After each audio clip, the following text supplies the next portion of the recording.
Shri Gurubhyo Namaha. Sadashivasamārambhām Shankarācārya-madhyamām Asmadācārya-paryantam Vande Guru Paramparam. What is self-realization? In the Bhagavad Gita, in chapter 2, Lord Krishna says, the self or the Brahman is very difficult to understand. If it is difficult for the Lord himself, no wonder it is not easy for us mere mortals. Ascharyavat pashyati kaschidenam, ascharyavat vadati tathaiva chanyah, ascharyavat chaina manyah shrunoti, shrutvaapyenam veda na chaiva kaschit.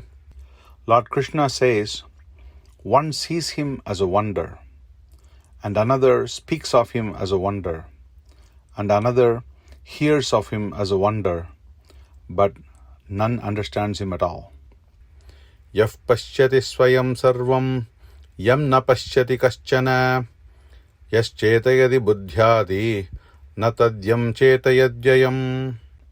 Similarly, in Viveka Chudamani, Sri Adi Shankara describes the self as he who sees everything by himself, but whom nothing sees, and who makes the mind, etc., cognize, but whom they do not cognize.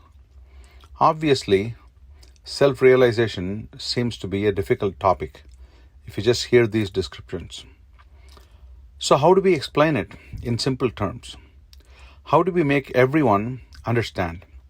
That's the purpose of this video.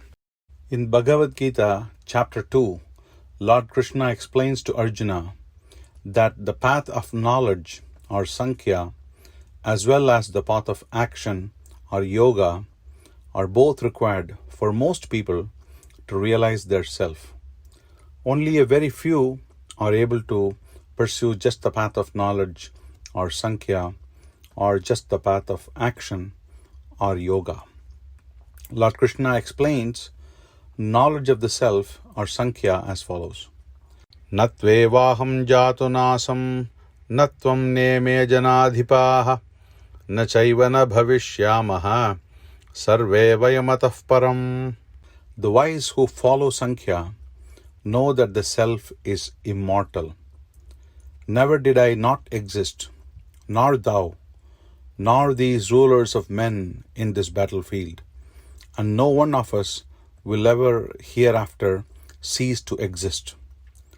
That's the wisdom of these people who have the knowledge of Sankhya.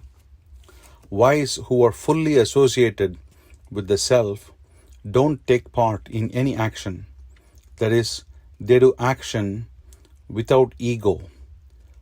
They know that it is all the act of the Lord or the self when they are performing an action.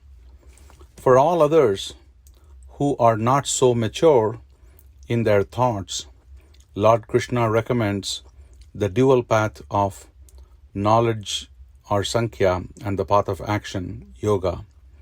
Actions are meant to purify the mind and over time make one to be suitable for pursuing the path of knowledge or Sankhya. Karmanyeva adhikaraste ma phaleshu kadachana ma karma phala hetur bhuhu ma te sangostva karmani yogasthah kuru karmani sangam tyaktva dhananjaya siddhya siddhyos samo bhutva samatvam yoga uchyate. Lord Krishna says, for the yogis or those who are focused on action or the path of action, focus only on the action, not the result. That is how you purify your mind with yoga or action. Learn to take both success and failure as the same. Go beyond all pairs of opposites, right and wrong, night and day, dharma and adharma. When you cross all these pairs of opposites and take everything with the same spirit, whether it's right or wrong, good or bad, that is called yoga. And only you have to take the effort to realize yourself. In the Viveka Chudamani, Sri Adi Shankara says, Mastakanyasta bharader dukkham manyair nivaryate kshudhadikrita dukkham tu vinasvena nakenachit. Others can remove only a heavy load placed on your shoulders, but no one else can eliminate your hunger other than yourself. Avijñāte pare tattve shastradhitistu nishphala vijñātepi pare tattve shastradhitistu nishphala. As long as self-realization is not attained, shastras are fruitless. But after self-realization also, shastras are fruitless as they are no longer required. So what are the qualifications for you to realize yourself? In Viveka Chudamani, Sri Adi Shankara outlines the 4 Ds. Vivekino viraktasya shamadi gunashalinaha mumukshureva hi brahma jigyasa yogyata mata.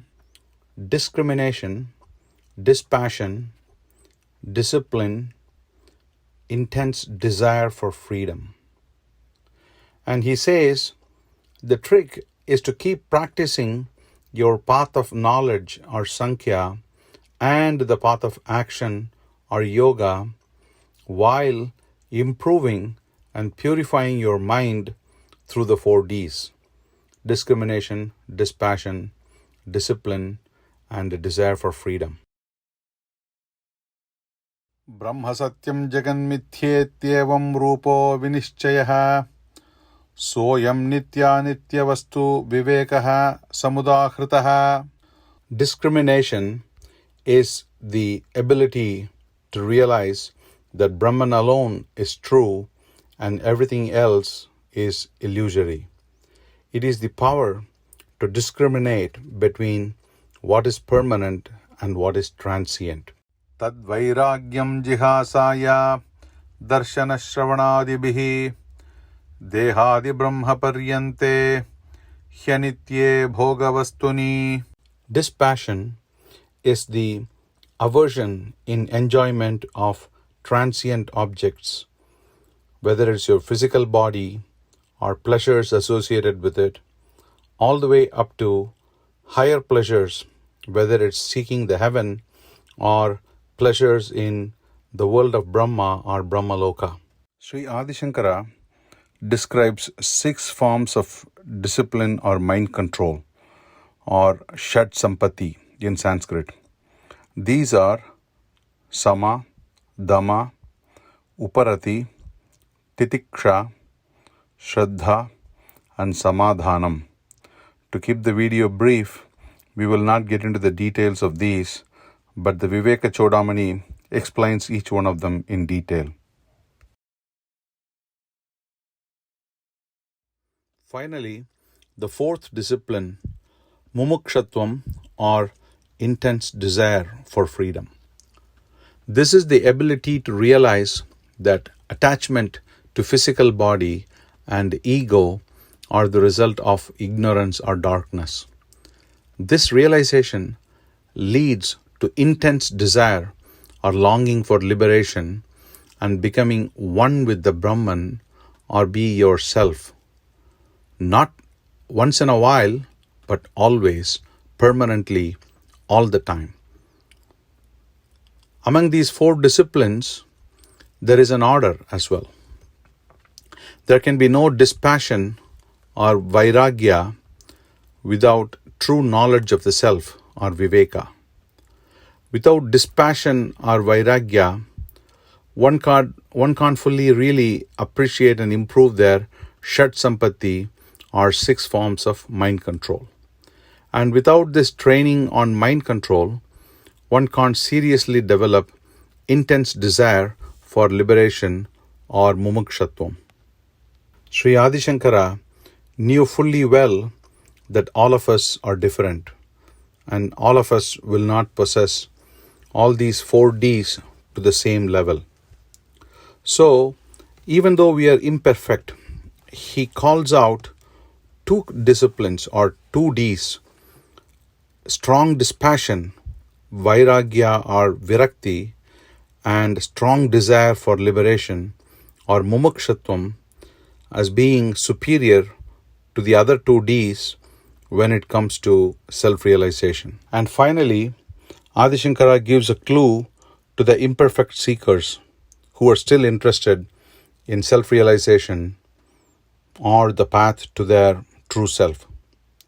He says bhakti or devotion to Brahman can also lead to mumukshatva or intense desire for liberation.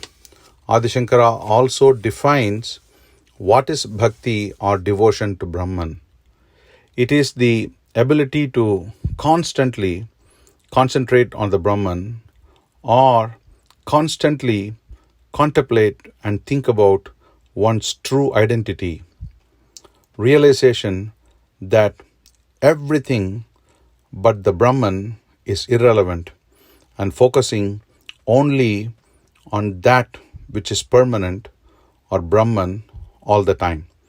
Adi Shankara calls that ability as devotion to the Brahman, and if one has that devotion, that can lead to mumukshatva as well as some of the other qualities such as vairagya or virakti, and eventually lead the person to self-realization.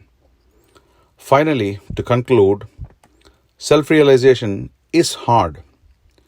It is hard to comprehend on your true self or the Atman or the Brahman. Although Lord Krishna and Adi Shankara list several mental qualifications in achieving that, at least developing some dispassion, vairagya or virakti, and devotion to the Brahman and Guru can go a long way in making you a serious seeker of truth.